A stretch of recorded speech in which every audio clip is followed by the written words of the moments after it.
আসসালামু আলাইকুম। দশম শ্রেণীর শিক্ষার্থীদের অর্ধবার্ষিক পরীক্ষা শেষ হয়েছে। এখন আমরা আজকে প্র্যাকটিক্যাল করছি রসায়ন বিজ্ঞানে। অ্যামোনিয়া গ্যাস প্রস্তুত।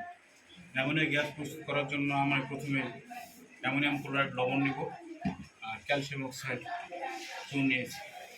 এই দুটো দিলেই আমরা অ্যামোনিয়া গ্যাস তৈরি করব।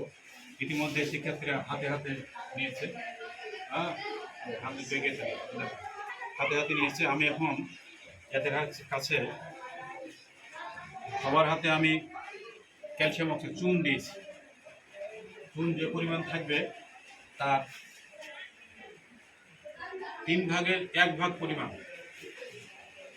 অ্যামোনিয়াম ক্লোরাইড লবণ দিব।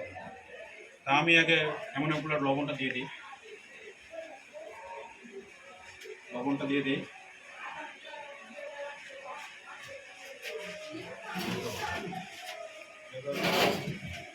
অ্যামোনিয়াম ক্লোরাইড লবণ দিচ্ছি।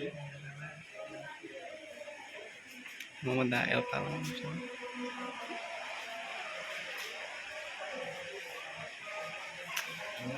লবণ দিলাম। এই এখন আমি একে একে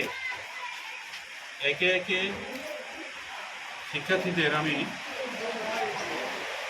পরীক্ষাটা করে দেব।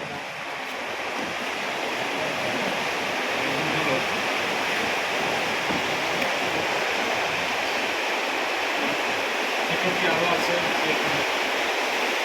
শিক্ষার্থী আমি সবাইকে দেখাবো।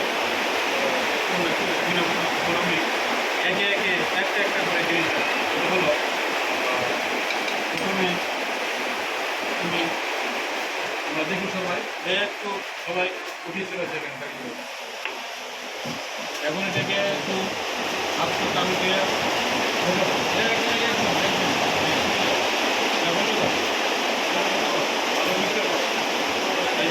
গ্যাস তৈরি হচ্ছে, অ্যামোনিয়াম গ্যাস তৈরি হচ্ছে। এখন এটা একটু আমরা এটার গন্ধ নিয়ে দেখবো, তীব্র ঝাঁঝালো গন্ধ কিনা। এখন নাকের কাছে একটু নিয়ে যাও, তীব্র ঝাঁঝালো গন্ধ কিনা। তাহলে আমরা পেয়েছি এখন এটা একটু বললাম। এখন যে অলরেডি সাদা ধোঁয়া তৈরি হবে হাইড্রোক্লোরিক অ্যাসিড। এই হাইড্রোক্লোরিক অ্যাসিডে আমি কাঁচের গন্ধকে ভেজে নিলাম। হাইড্রোক্লোরিক অ্যাসিডে আমি কাঁচের গন্ধ ভেজে নিলাম। এই যে অলরেডি সাদা ধোঁয়া তৈরি হচ্ছে। সাদা ধোঁয়া দেখা হবে, সাদা ধোঁয়া তৈরি হয়েছে। হাইড্রোক্লোরিক অ্যাসিডে সৃষ্ট প্রাণদণ্ড সাদা ধোঁয়া তৈরি হচ্ছে। সাদা ধোঁয়া তৈরি হবে। এই ঘরটাতে এমন